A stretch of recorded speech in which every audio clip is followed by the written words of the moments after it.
د حضرت ابی بن کعب رضی الله تعالی عنہ تعلیم. حضرت ابی بن کعب رضی الله تعالی عنہ مشهور صحابي او د مشهور کاریانو نه دی. د اسلام راوړلو نه لومړی لیکل لوستل ورته ورتلل.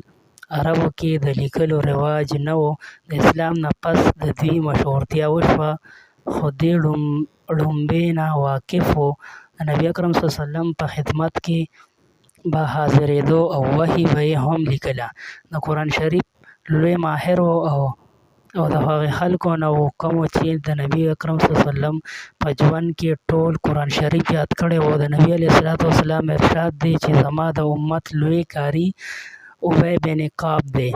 تهجدو کې 8 شپو کې د قرآن پاک د ختم کولو اهتمام به یې کولو. یو وارې نبي اکرم صلی الله علیه وسلم ارشاد فرمایو چې الله جل شانه ما ته فرمایلی دي چې تا ته قرآن شریف وروم. عرض یې وکړو ای د الله رسوله، الله تعالی زما نوم واخیست ویې فرمایل. نبي علیه السلام وفرمایل او ستا نوم یې واخیست ویې فرمایل. دا چې واورېدل د ډېرې خوشحالۍ نه په ژړا شو. یاد زما نه دی بهتر چې هغه مجلس کې دی. جندب بن عبدالله رضی الله تعالی عنہ وایي چې زه مدینه منورې ته علم حاصلولو دپاره حاضر شوم، نو مسجد نبوي کې حدیث لولونکي ګڼ حضرات وو او د شاګردانو حلقې جدا جدا هر استاد څخه موجود وې. زه په دې خلکو تیر شوم، یوې حلقې ته ورسېدم چې په هغې کې یو صاحب مسافرانو شکل و صورت سره صرف 2 کپړې یې په بدن اچولې وې، ناست و، حدیث یې ښودلو. ما د خلکو نه پوښتنه وکړه چې دا څوک بزرګ دی؟ ویې فرمایل چې دا مسلمانانو سردار ابی بن کعب رضی الله تعالی عنہ دی. زه د هغه د درس په هکله حلقه کې کېناستم. کله چې د حدیث نه فارغ شو او کور ته تلو، زه هم ورپسې رستو تلم.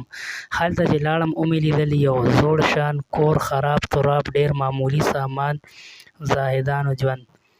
حضرت ابی رضی الله تعالی عنہ فرمایي چې یو وارې نبي اکرم صلی الله علیه وسلم زما امتحان واخیست. ارشاد یې وفرمایه چې قرآن شریف کې د ټولو نه لوی آیات، برکت او د فضیلت په اعتبار سره کوم دی؟ ما عرض وکړو چې الله تعالی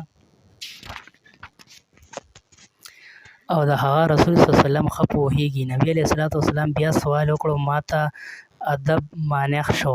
بیا مې هم هغه جواب ورکړو. دریم وارې یې بیا ارشاد وفرمایو. ما عرض وکړو آیات الکرسي. نبي علیه السلام خوشحاله شو او ویې فرمایل الله تعالی دې تا ته ستا علم مبارک کړي.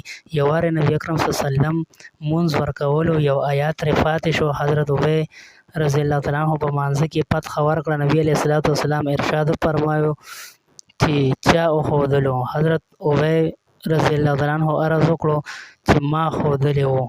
نبي علیه السلام ارشاد وفرمایو زما هم دا ګمان و چې تا به ښودلی وي. پیدا کې لیکي دا د حضرت ابی رضی الله تعالی عنہ سره د دې علمي محبت او د قرآن شریف د مخصوص خدماتو نبي علیه السلام سره هر غزا کې شریک شوی دی. د نبي علیه السلام یو جهاد هم داسې نه و چې دی په هغې کې شریک شوی نه وي.